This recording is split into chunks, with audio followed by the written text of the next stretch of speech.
Everyone, welcome to the very first episode of Guardians of the Geek. I'm Keith. I'm Cameron. And I'm Brandon. This is the podcast where we talk about comic books, movies, all things geek and nerd.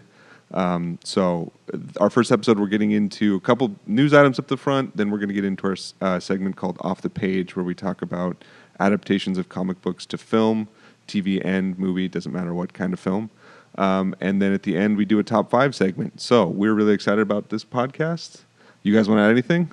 Literally so happy to be here. We're waiting for this for a long time. It's a long time coming. It's going to be great. All right, ringing endorsements from both of you. All right, welcome to the episode. I hope you guys enjoy. If you're tired of sifting through flea markets for rare and unique games, we can help. Retro City Games in Henderson, Nevada, only 5 minutes from the Las Vegas Strip, has all your favorite gaming staples, classics, and a wide selection of rare games with new stuff always appearing on our shelves. Come in and chat with Nicole or Doug about your love of games and watch as they help you complete your collection or find your childhood favorite. And don't forget, Retro City Games loves trade-ins. So if you have any Nintendo, Super Nintendo, Sega, Xbox, PlayStation, or even PC games, come in and visit Retro City Games today. Welcome to the new metropolis of gaming, Retro City Games. I'm ready. Cool. Okay, we're recording whenever you guys. Sweet. All right. Well, guys, let's get started with some news, huh? Mm-hmm. Yeah, sounds good. We had some more details released on the new Green Lantern Earth 1. Cam, are you pretty excited about this? Yeah, just found out like 5 minutes ago this is happening. I'm definitely really excited because what they've done with the Earth 1 universe like so far has been really awesome. Again, one of my favorites that I'm really excited for Volume 3 to come out is Jeff Johns and Gary Frank's Batman Earth 1. That honestly book is so good. And even one of my favorite panels is with Killer Croc on the Batman run. Super good. And 2 years ago, they announced Wonder Woman Earth 1 by Grant Morrison. I haven't read it, but I can definitely vouch for it. I've heard it is so good. And especially with all the Wonder Woman news that's been coming up, it's an even bigger deal now. So the fact they got Green Lantern on this is awesome. Yeah. We got some more news from boundingtoncomics.com, boundingintocomics.com. The graphic novels in the DC Comics Earth 1 line, Green Lantern Earth 1, is going to be written by Karina Becco and Gabriel Hardman. They said the book will see Hal Jordan, revamped as a scientist and astronaut, who finds a power ring and sets off to restore the Green Lantern Corps, which were long ago extinguished by the Manhunters. Sounds pretty cool. Dang, that almost has like a Fantastic Four kind of vibe to it. A little bit, huh? Yeah, it's like Journey into Space, like. Yeah. Well, and it's interesting because you see, especially this is on the movie side, you see the success of things like Guardians of the Galaxy. You wonder if DC's trying to push more of that kind of space travel stuff. Yeah, for sure. To try to tap into that. But, I mean, again, one of the criticisms of the DC side is it's often darker. So I wonder if they're going to add some levity to that. Who knows? And honestly, it's always a big hard sell on the Cosmic-y books. I think that's why Doctor Strange was such kind of a surprise success. And that's kind of where Fantastic Four, the Josh Trank version, kind of fell short, is because they pushed too hard on interdimensional kind of stuff, and so it's really. And the third act was awful. Like I was looking at one of my favorite podcasts, and they said they walked out, and I was like, oh my god. Well, Brandon and I saw it together, and we kind of looked over at each other as soon as like it seemed like it was ending. We just kind of looked at each other like, "That's it." I was like, yeah. Like Miles Teller, I'm a huge fan of too. I know, so I'm too. really like, and Michael B. Jordan, and Kate, cast was on point, and it's sad. That happened. Yeah. R.I.P. Uh-huh. For people that don't know, one quick. That was actually Bleeding Cool, not Bounding in the Comics. Oh, got it. Sorry. We just want to make sure we attribute it right. Source. So Bleeding Cool was the source for the Green Lantern stuff. But for people that don't know, what's the premise of Earth 1 storylines? Very similar to the Ultimate Marvel Universe. It's a revamp, a more modern take, and they changed several aspects of the characters. And they're not fundamental aspects, but you find them to be bigger, more interesting storytelling points. Like from the Batman one, it starts off, and one of the biggest points that Jeff Johns and Gary Frank make is that his cowl, it's his eyes are wider. and they show his eyes so you can see more emotion, which is really interesting because usually with Batman you just get the white triangles, and they really go out of their way not to do that. Another example is this is where the first time I think you see Alfred not as the butler, he was a personal security guard for the Waynes, and that's the man who ends up raising Bruce. And so he's way more of a brute, which is pretty interesting. You see a lot more interesting storytellings. Killer Croc, in one of his moments, becomes he's literally an urban myth who's afraid of Batman. He's like, I just want people to leave me alone. Like I'm doing my own thing. And so there's also a great panel where Commissioner Gordon, like Batman's terrible at his job, unlike the Frank Miller Year One Batman, where he's just in the midst of it and has it all figured out.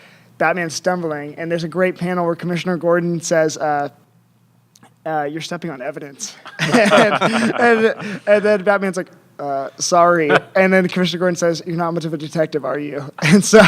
Wait, so you said it doesn't change a fundamental aspect, but isn't one of the original fundamental aspects is he's the greatest detective in the world? Yeah. Well, I said it doesn't change like super fundamental. Like Alfred being the butler then to a bodyguard makes sense. But then you find out later that they do become more fundamental because you're right. He Batman way more along the lines like stumbles upon his cases than he does like research and detect them. So he's less of a Sherlock Holmes type in this one. Yeah, he'll become a better detective, but he's not starting out that way. It's a journey. Yeah, and it's really good. And then Wonder Woman, I honestly couldn't even tell you the Grant Morrison changes, but Grant Morrison is wild. So well, the other thing I'm noticing here on the article for the Green Lantern Earth one is that it seems like there's going to be a little bit more interaction with the Manhunters. So I wonder if Martian Manhunter will become a bigger... Manhunters are a little different than Martian Manhunter. He's from Mars, but as far as I can recall, because I haven't read the Jeff Johns run, and his run on Green Lantern really sealed him as one of the best writers DC has. The Manhunters are like, they have like white faces and red like bodies. They're kind of weird looking, and I really have not read too much Green Lantern. Okay. So Martian Manhunters, sorry, for all of you who are screaming into your phone or whatever, Brandon and I are less well-versed on comics than Cameron. Oh, we're not human encyclopedias. Like, yeah. They also have girlfriends, so... Wives. We actually have wives. We have wives, yeah. Case in point. But if you want to talk about Green Arrow, holla at your boy. Okay? All right, well, moving on. We had an announcement this week that David Tennant is going to appear in Season 2 of Jessica Jones. I'm actually really excited about this. I love David Tennant as an actor. His Doctor Who was amazing. And going a little on the nerdier, my area of nerdy, he was a great Hamlet. So I'm excited about this. Yes. And his character in the first episode of Jessica Jones, like every time I was watching it and he was in the scene or in the episode, I was just like, I had anxiety because you knew like what he would do is just so messed up. Especially with like the amazing part with that season was it was like episode 4, like mid-season, where she captures him, puts him in the cage, and you really start to feel bad for him, which is a tone with a villain that I think is so unique in that show, but also in the comic book culture, where it's like, oh my gosh, she's treating this dude like an animal. Right. And it is in response to how obviously everything they went through, but it was just that's how well he did, and that's how well he sold the character. Yeah. And I'm trying to think, it's been a while since I've watched it, but they did some backstory on him that I felt like humanized him a little bit more until the end of the twist where I don't know, it's really tough to get a read on his character because he can manipulate. Yeah. You know what I mean? Like you do feel sympathy, but then you're like, did he just make all that up? 100%. So I'm excited about that. And I'm really not even well versed on the Purple Man, who is just who he was. Right. So. I'm not either. This is the one. We'll talk about this a little bit later, but the whole Defenders run where we're leading up to it, like, have been great. But this is the one that was I thought it was just excellent. Jessica Jones, because of it didn't fall into the traditional like superhero trope a lot of the ways. Like it, obviously dealt with some pretty tough issues, but it was written like a real TV show. You know what I mean? Like, and that's what I've liked about the Netflix series is that they're written more as real TV shows, less as like, each episode, and I mean, you go back to like the original Batman in the '60s, which Yeah. was great, but Yeah. like it was a different type. You know what I mean? Right, It's like 100%. it's a single episode. It's just like a madcap. It's just a fun romp, and then you have the Netflix ones that are a little bit different. So Yeah. I've enjoyed them. I'm curious what capacity he's going to be in it, though. I mean, if he's going to be it for the whole run, is Yeah. he just like this kind of flashback, like dark figure That's what I'm for thinking. Jessica Jones? Like, I'm curious what capacity. Yeah, because it does say here. I'm just reading it, and we were talking about this right before we started recording that he was. She did kill him at the end. Yeah. So I wonder what will happen Yeah. if it'll be in flashbacks, Big fan. or if it'll be, if as it is with all comic books, he's not dead because they're never dead. Yeah. Right, honestly. Well, yes and no, because you mean with what you're saying about that show, I think is so accurate too, and the fact that it's not your normal superhero show. It's really on the more side of hard-boiled detective, Right. And the whole Alias investigations thing. It's really cool that they've done with her.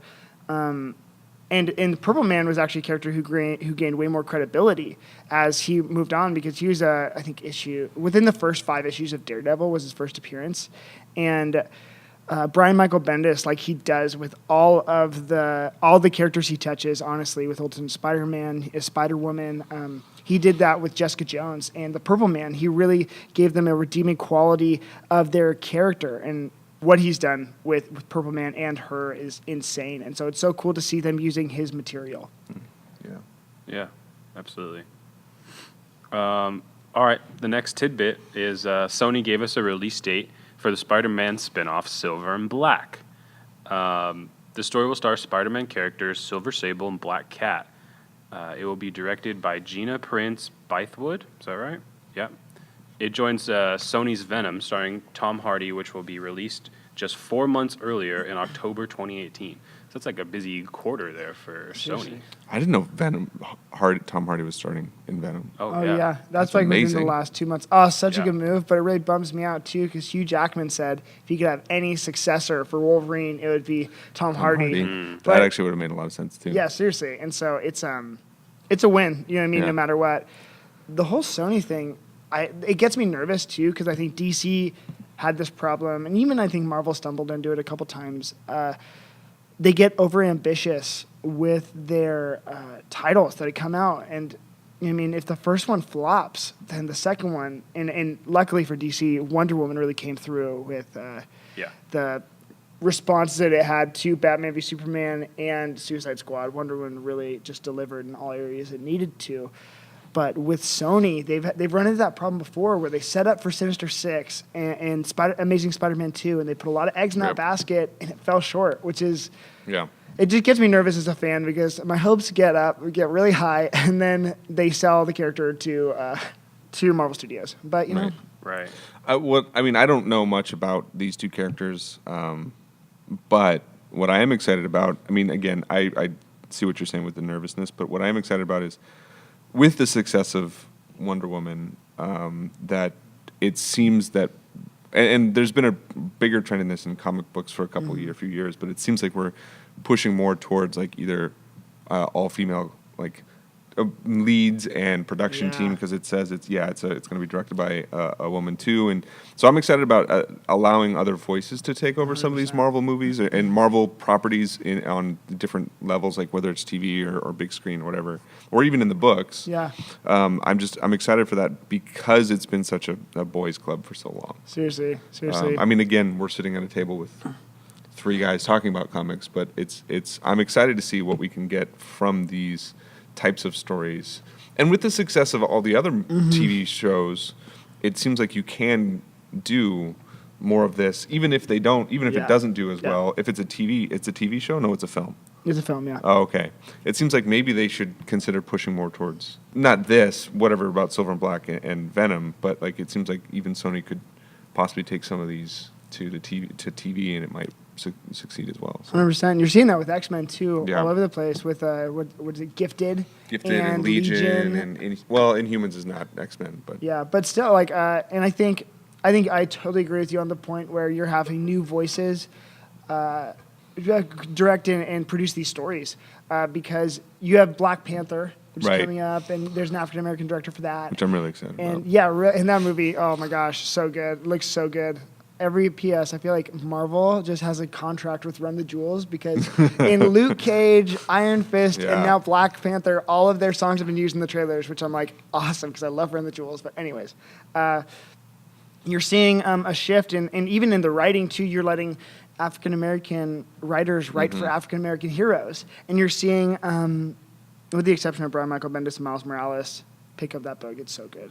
But you're seeing Patty Jenkins direct Wonder Woman, and all of these. You're giving the credibility and the voice to those who usually have not had it, which is super cool. Which is funny, and we'll probably talk about this on other episodes. And Cameron, I know you and I have talked about this before in the past, but about how comics pretty quickly became a place for that, for voices to come through, and especially if you want to look at historically, especially in the sort of the reboot of the X-Men, 100%. the second original, like the original team and then the second team, where you have people like Storm and Colossus and Wolverine and all those guys that are all like international and people of color and women and men and like all the different sort of variations you can have. So we see that, and that's comic books have become that way. And there's obviously this tension between the reading audience and the people who produce them, which again we'll get into in future episodes. But I'm excited that the sort of the Hollywood versions of these are starting to embrace that history. And especially with I love the fact that we're getting a silver and black, a silver sable and black cat, which is we also have to pay attention to the comic book platinum age we are living in, where we never thought we'd see these characters in film at all. Right. Yeah. I mean, nobody was really asking for this, right? Like aside from Cameron. Well, no, it's not. No, I would say that these are probably not ones that people are like aware of or like, saying like, oh, we need this one. But I'm glad that the studio, I mean, again, whatever reservations we have about Sony, I'm glad that they're willing to take the risk. Oh, for sure. They only have so many characters that Sony themselves can pull from. Right. Because they only have so many. They only have so many properties, all the Spider-Man characters. They have the Spider-Man and then the X-Men, right? No, that's Fox. That's Fox. Fox. But the cool part about Sony is that with these characters, it's like now, because this is the thing too. The Guardians of the Galaxy movie that we saw, that team was created in Annihilation Conquest in 2008. Like the Groot, Rocket Raccoon, Star-Lord, Gamora team that we saw in that movie, all of those were started in 2008. And even Miles Morales, who had a callback in Spider-Man Homecoming, he started in 2008. So these are characters that we didn't even know we'd like. And now we're seeing them. And like, how many people went up to you guys or told you, oh, I knew nothing about Wonder Woman until that movie, but now I'm hearing people say, oh, she's my person. And I'm like, ooh. Yeah, so that's a good point. It's cool to see these voices being shared. And now, like, it's also letting people, audience members who have no idea about comics, into our world and why we find these characters so special. Like Harley Quinn last year was the #1 Halloween costume of any, which is just like, oh my gosh. Right. I mean, that's, again, there's certainly a broader trend in the last decade of nerd and geek culture becoming certainly more popular, where it's almost to the point where it's become the popular culture. I mean, I know it's always been pop culture, but it's now like the dominant pop culture.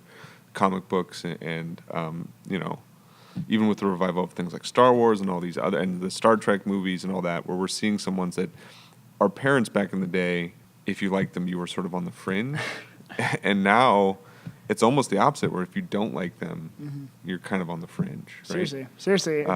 But I mean, even the idea of the minor character, the slightly less well-known character, has been sort of the foundation of the Marvel Cinematic Universe, because it really launched with Iron Man. And it's not that Iron Man wasn't he was more of a second, I would say probably a second tier of the Marvel Universe. I mean, I always loved Iron Man, but even that, like, and that was obviously on the power of Robert Downey Jr.'s performance. For sure. But this idea that it kind of kicked off with that. So I'm glad that that's been the trend, and hopefully it continues to be the trend going forward. 100%. Because nobody was comparing. Or at least I don't recall. I was in 8th grade when that first movie came out, but I never recall anyone. I was a year out of college by the time that movie came out, so that tells you that. But I don't ever remember hearing conversations comparing Iron Man to Batman before that movie came out. And so obviously you're totally right in all that. Yeah. All right, well, that's it for news. So let's want to move on to this week's edition of Off the Page.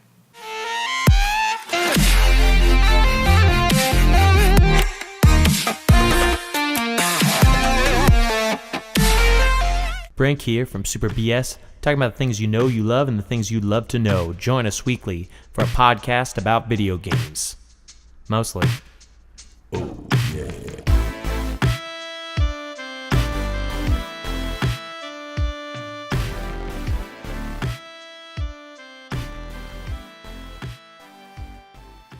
All right, welcome back. We are going to start our segment Off the Page.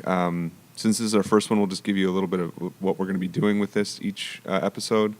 Every episode, we're going to take an upcoming or a just released, film or TV version of a comic book, and we're going to talk about how it was adapted and what we thought about its sort of the film or the TV show or whatever. So we're just going to do that each time. We're going to take one that either just came out or is coming out soon. This week we're going to start. Our first one will be about The Defenders, and that's coming out this Friday. The Defenders is the Netflix sort of culmination of the four individual heroes, and that's Daredevil, Luke Cage, Jessica Jones, and Iron Fist. So it's, if you will, it's like the Netflix version of Avengers. And that's coming out this Friday.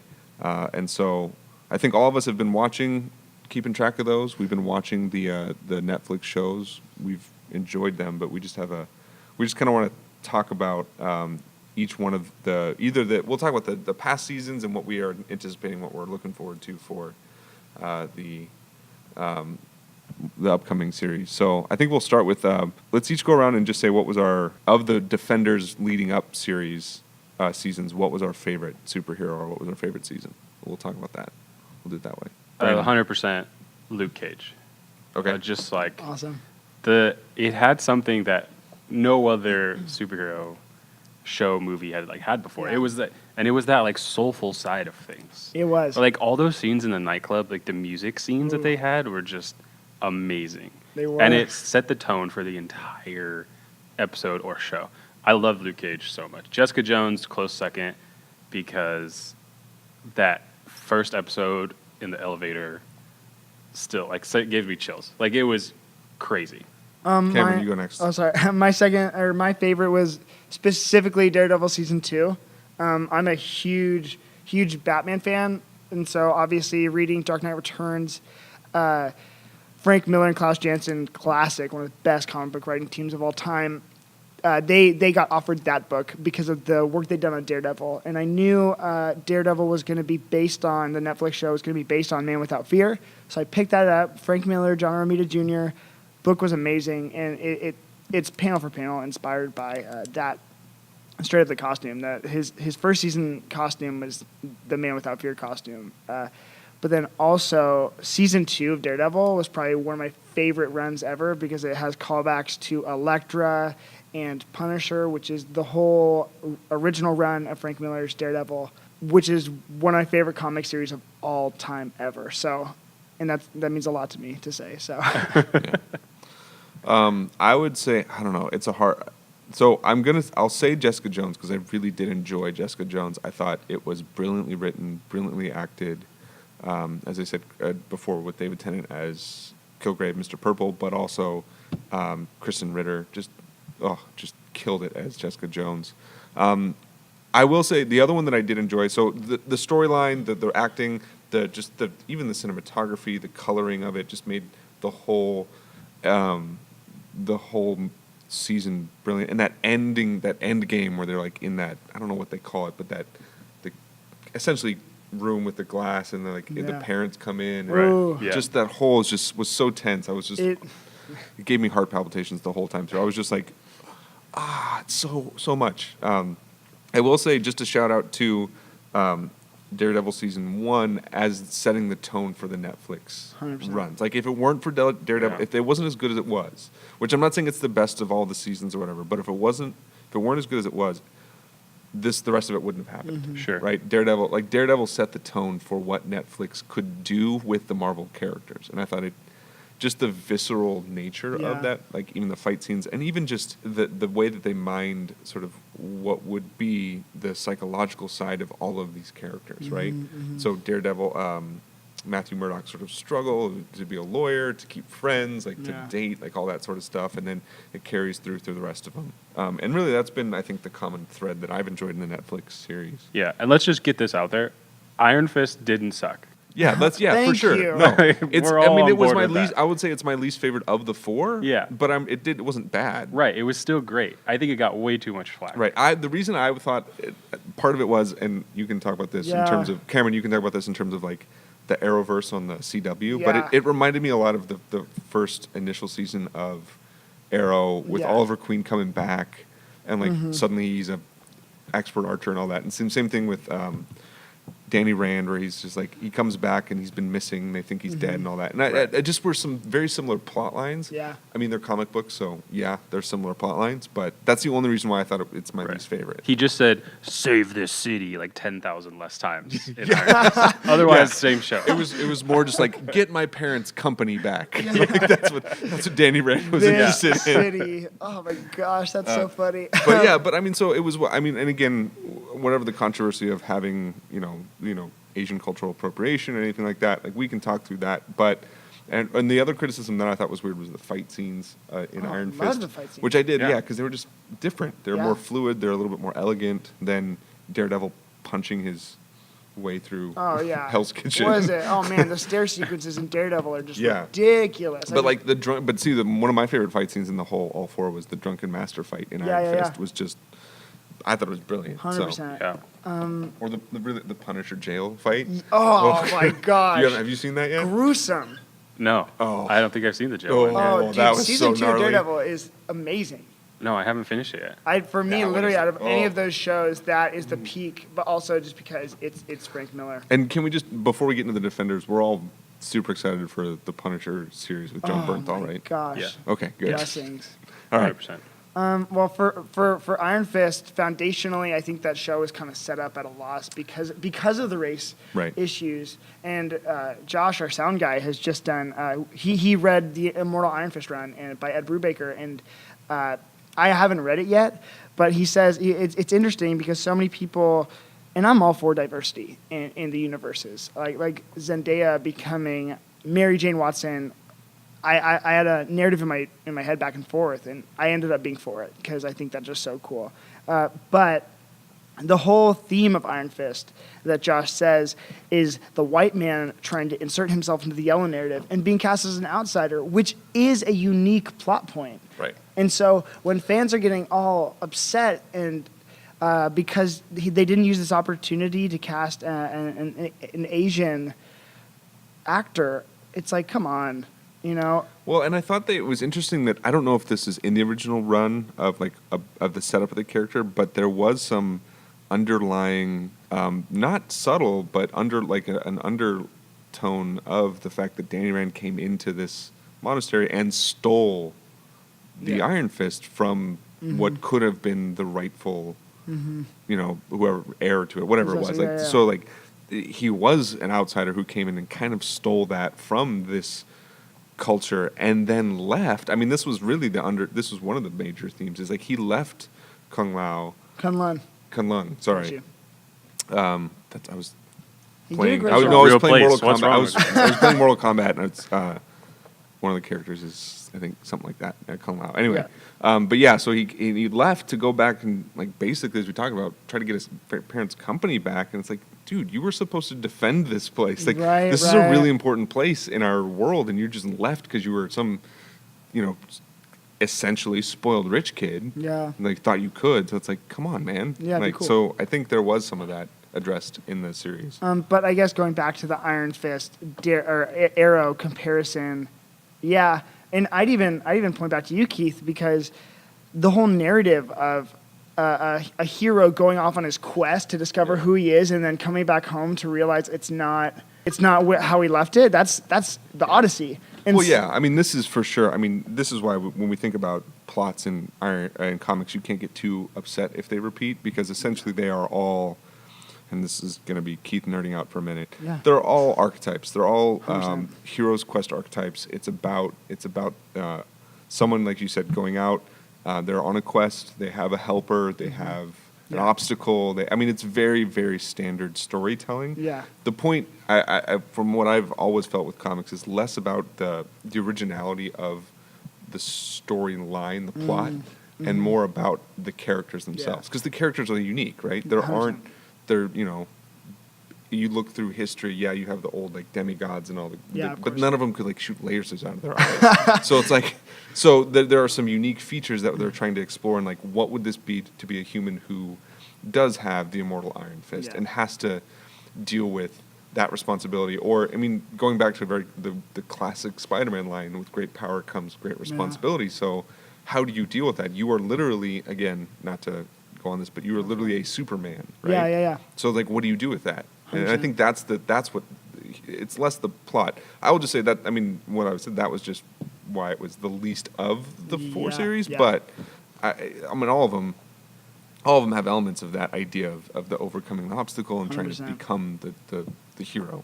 So. And but going back to the Arrow, the only objection I really have to the Netflix, and I'll probably get chewed out for this, series is that I think they take too long to get to the point. They're 13 episode seasons, and Yeah. and I'm a major fan of like make it 9 episodes. Yeah, they could all be 10. And they easily. for sure. Yeah. But because they take so long, and a lot of people object to the CW Arrow shows because of this factor, but I love that they do those filler episodes where they fight King Shark. And it takes them longer to Right. get to the, Yeah. the end game of, Flash and Savitar and Arrow and Prometheus. Right. But half the fun of those series in themselves is the fact that, oh my gosh, Arrow just met the Dark Archer, Merlin, or Right. him and Huntress just had a thing. And Right. for me, just to see those characters come to life is half the fun. Right. And you almost sacrifice that on the Netflix shows, which is pursuing the one Purple Man or the Right. one. Yeah. Well, and they're much more. I would say the Netflix ones are much more traditional, like cinematic storylines. Yeah, Whereas the yeah. Arrowverse is much more TV driven, like that Yeah. old Batman. Like 100%. it's it's like the bad guy of the week or the monster of the week. Like it's Yeah. more of that, where like you can have one-off episodes and it doesn't hurt the overall storyline. Mm-hmm. But when you have, like, they don't know if they were going to do or a second Daredevil or whatever. Or if you're Yeah, building yeah. up to the Defenders, Right. then you. Yeah, I agree with you though. Like 13 episodes is too long. You Yeah. just make it 10, get the story out, and then set up the next thing. Yeah, and if they didn't have those fillers, then it's just which fast guy is Flash fighting today, right? It's like every honestly. season is By the just, grace of God, that's not going to be the case with the new season. right. And so kind of leading up to I have my concerns about the Defenders, right? Because I mean, these big casts, these amazing casts, kind of Yeah. coming and sharing one space makes me a little nervous. I mean, we saw how Suicide Squad turned out. Oh my God. And I know that this is different because they all kind of have their own separate introductions and you Right. can kind of hit the ground running, but it still makes me nervous about all of these separate like storylines kind of leading to one place. You know what I mean? Right. Mm-hmm. Yeah, I get what you're saying, because the one thing I will say about the Netflix films is like the bad guys, with the exception of Jessica Jones, have been very ambiguous, right? 100%. So I imagine that because this has been the through line through all of them, is the hand, and that whatever they're doing, Yeah. like in New York. But for me, what I've enjoyed is, because this is the problem that's plaguing the Marvel movies. It's going to come up as soon as, like, once you're done with Thanos, who's next, right? Oh my gosh. So it's like keeping it small and keeping it character driven in the Netflix shows. I think if they can do that, because each of the characters have shown up in at least one other series. Right. Right. So I think that's the helpful thing, where now we can say, oh, now that they're sort of fully meeting, you still have the same individual issues, and as long as you can deal with those, because then it's really just a 4-lead. It's a 4-lead series instead of maybe a 2-lead series, which they've been in the past, right? Right. The unfortunate thing is that I'll be more upset at is if they don't do well, don't serve the other minor characters like Foggy, like Night Nurse. That's the concern, right? It's Right. like, yeah, they're Yeah, going to sprinkle all those those guys are in gonna still. those are gonna be gone, and it's just gonna be on the main 4, which I would only be okay with if the main 4 is just the Defenders, and then they continue exploring those other relationships in the other series. But I am excited. I'm excited for the Defenders to because I think I want to see how they all interact. Right? It's almost like Right. It's going to seem like a weird comparison, but it's almost going to be like a dark superhero like version of Friends. You know what I mean? Like where they're like Good. No, you're right. like where like they're all contemporaries. They're all because the weird thing about the Avengers is like you kind of have to throw these big hitters in, and it's Seriously. weird. But like with these, they kind of, and this is in the trailer, like they kind of need each other to help each other, because in every single one of these instances, you've seen each one of them get overwhelmed, right? Whereas like, yeah, you kind of saw Iron Man get overwhelmed for half a second, Captain America, Thor, Hulk, but like when they came together, they kind of, when they fought together, it wasn't as much a collaboration. It's like, everybody, you go there, you go there, you go there, where it's like in the fight scene that you see in the trailer for the Defenders, you know, Luke Cage has to protect, you know, like Luke Cage is in the forefront, Jessica Jones is throwing people around, Daredevil has to like kind of keep himself oriented to the fight, and you know, it's like, and then Iron Fist can't just run off and do whatever he wants. Like they have to learn to fight together because they're more human heroes. 100%. And the budget makes them a little more human too. Yeah, right? exactly. Of course. Cameron, yeah. what are you excited for with the Defenders? Number one, like, it's always cool to see your heroes team up, and I really love the universe that they've set up, and I love the hand. Actually, one of the biggest points I'm really most excited for is what you're saying about the minor characters teaming up, because how cool is it? Because it's all about the resurrection of Elektra too. Right. How cool is it going to be to see Jessica Jones talk to Elektra and fight the hand when she's so powerful, and then you have Luke Cage who's coming in to a ninja movie where he's like, what am I going to do with myself, you know? And the Iron Fist thing with the hand has been set up really nicely too. Right. So it's going to be it's going to be really cool to see Finn Jones get really personal with who he's fighting. Yeah. So that's probably one of the big ones. But even with the Defenders, I think it's going to be really interesting, too, to see this take, because I was looking it up earlier, and the original Defenders team is Hulk, Doctor Strange, Namor, and Silver Surfer. Yeah. And that's Roy Thomas in 1971, so it's going to be really crazy to see this new team, because the only comic iteration I've seen them in is the one that they've made recently to complement the TV show. Right. Those are two like very different specialties for those groups. Yeah. Right? Well, and I'm actually the one thing I've appreciated with the Netflix films, the Netflix series, is that they are still connected to the cinematic universe, and you see the aftermath 100%. of the Avengers. Yes. So like you see what's happened when you introduce those big picture elements into the little picture of like Harlem, Hell's Kitchen.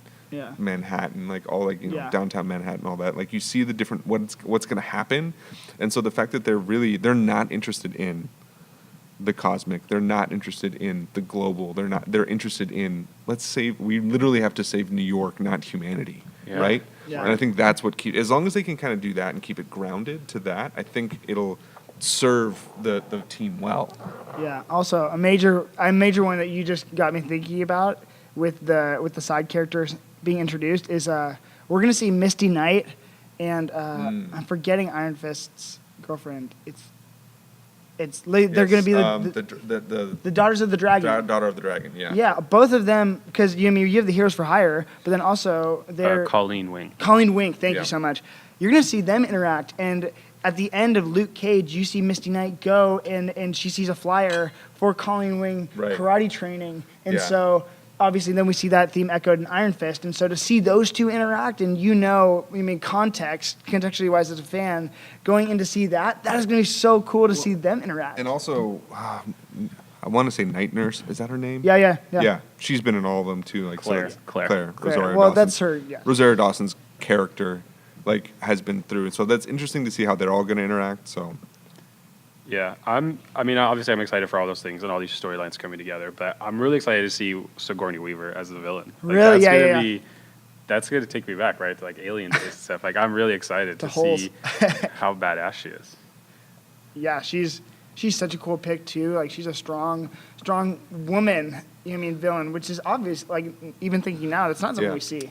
And I'm glad that they're using her in a TV in the small screen versions because Yeah. like they've had a lot, and it's great. Like Kate Blanchett and a lot of other really great female actors have come into the Marvel Cinematic Universe. So I'm 100%. glad they're going to use like a pretty heavy hitter in the smaller screens to try to reach more audiences and all that. Awesome. So This Friday. yeah, Friday. So we'll probably at some point in a future episode at least talk about what we thought about it. Taves, Yeah. We'll give you Yeah. a week or two before we Yeah. spoil it all. Right. All right. So that was Off the Page. Up next, we're going to be coming into our top 5 segment.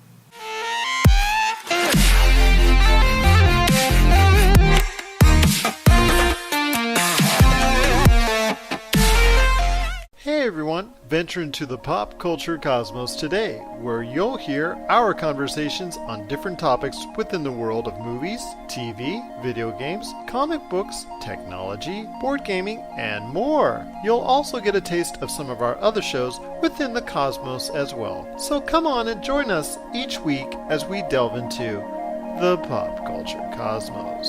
Welcome to the Pop Culture Cosmos.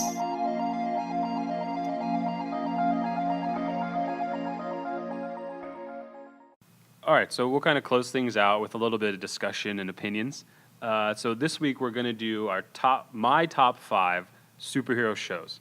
And basically I'm just going to give my opinions and watch Cameron get triggered on the other side of the table. So let's get started with my number 5, which is Gotham. Oh my gosh. God awful. Are we waiting for you to finish before Cam jumps in? No, yeah, go ahead, chime in on, do you think I- Gotham should be higher or lower? Cam, you're up. Cam. I haven't seen Gotham, so I don't know. I before I even respond, I want to hear why it's your favorite and maybe later object.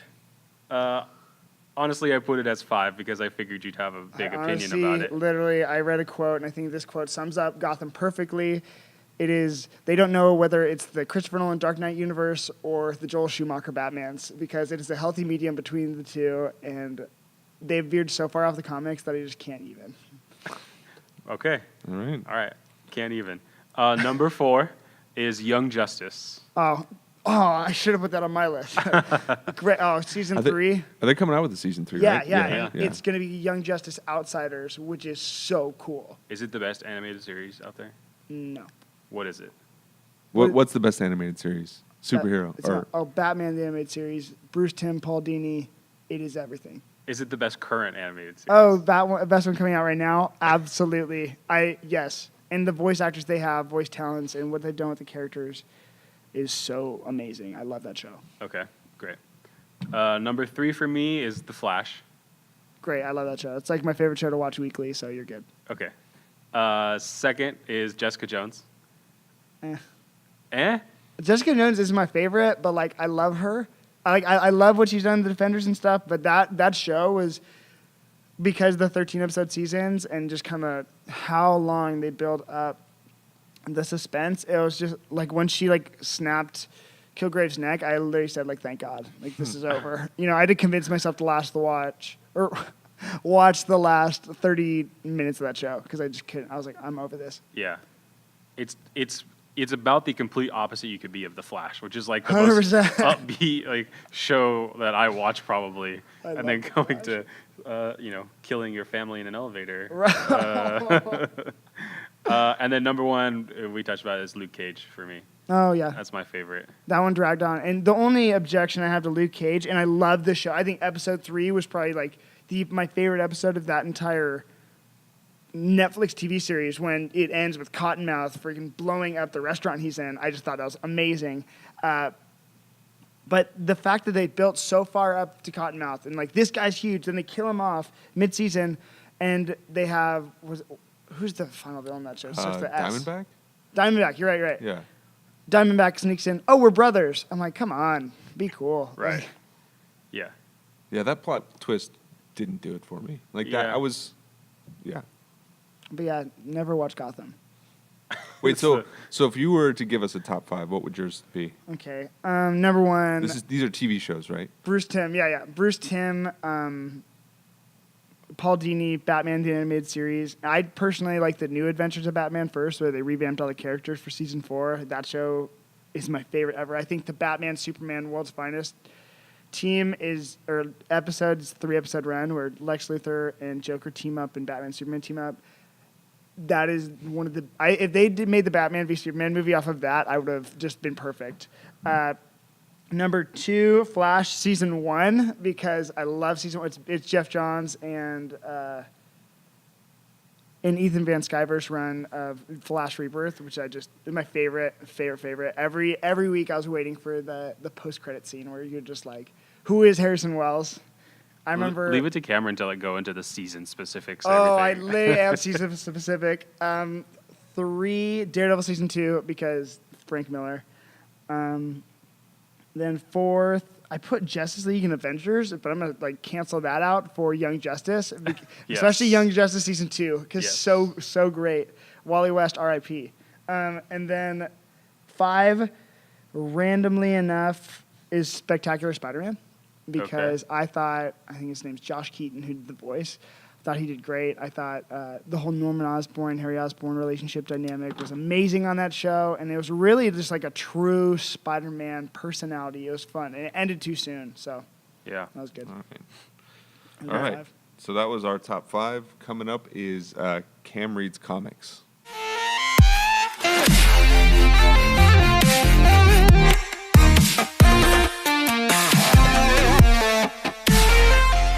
This section is called Cameron Reads Comics, and actually it's titled after my hashtag on Instagram. So if you want to check out what I'm up to and what comic-related things I'm doing, open up hashtag Cameron Reads Comics. This section is some recommended reading for you, maybe based on what we've talked about on the podcast, and really some titles that just get me fired up. So this podcast's recommended reading, or Cam Reads Comics, is Daredevil by Frank Miller and Klaus Janson. They have an omnibus option, which is the full run, and a complimentary omnibus companion, which is later issues by Frank Miller. That one's really good. That one has Man Without Fear and Daredevil Born Again, which are 2 great titles. But the original 1980s run that they did is in the original omnibus, which is I think $125. So you have that one, but specifically they also have the 3-volume complete collection, which is really awesome. Specifically from the recommended reading, if you're balling on a budget, read Volume 2, which is where I think Bullseye and Daredevil Bullseye becomes one of the most deadly, scary, terrifying villains in the Marvel Universe ever. Where there's an issue where right before Daredevil 181, which is my favorite comic of all time, Daredevil and him fight at a carnival, and Bullseye has gone so crazy mentally that he sees every person in the carnival as Daredevil, which leads up tremendously to Daredevil 181, where the entire issue is narrated by Bullseye saying, I'm getting ready for you, I'm going to beat you, I'm going to fight you, and eventually the classic moment where he ends up killing Elektra. So that is all in, I believe, Frank Miller, Klaus Janson, Daredevil Volume 2. Check it out and try not to cry. Well, I was excited to read it until you spoiled the ending there for me. That came out in the 80s. Okay, watch Ben Affleck's Daredevil and be it's spoiled. safe to talk about it now? Okay. Yeah. But yeah, it's good. That's good. You think Bullseye would be an awesome villain for the next season, right? They got to do a season 3. Well, it's like, yes, I really do, but I think they kind of ruined it in season 2 because they made, I think it was the Hand who ended up killing Elektra. But for me, the panel is the most crazy one is Bullseye gets like a hold of a cart or something, and he like throws it at Elektra, and it hits her in the throat. She can't breathe, and he just comes out to her, and with her own sigh, thank you, right through the gut. And so it is so powerful, and she crawls over to Matt Murdock's apartment, and she's just like, she dies in his arms, and it's so sad. And you feel you're so emotionally connected to the character that it just wounds you deeper. And so they did that on the Daredevil season 2 where the Hand just kills her, and kind of in the same way. But man, you kind of took that moment away from Daredevil hating Bullseye. I mean, with everything, he ends up breaking all of the bones in his body. You took that moment away in season 2, but honestly, it was worth it because now we're gonna see him fight the Hand. So, yeah, nice. All right, check it out. Check it out, guys. All right, thanks for listening.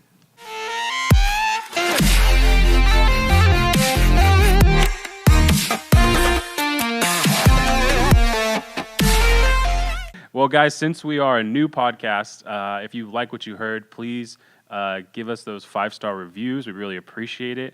Look for updates on Humanican Media Facebook, and you can find the podcast and download it on podcast.com or your podcast app. Thanks, guys. We appreciate it. We'll see you on the next episode. See you next time.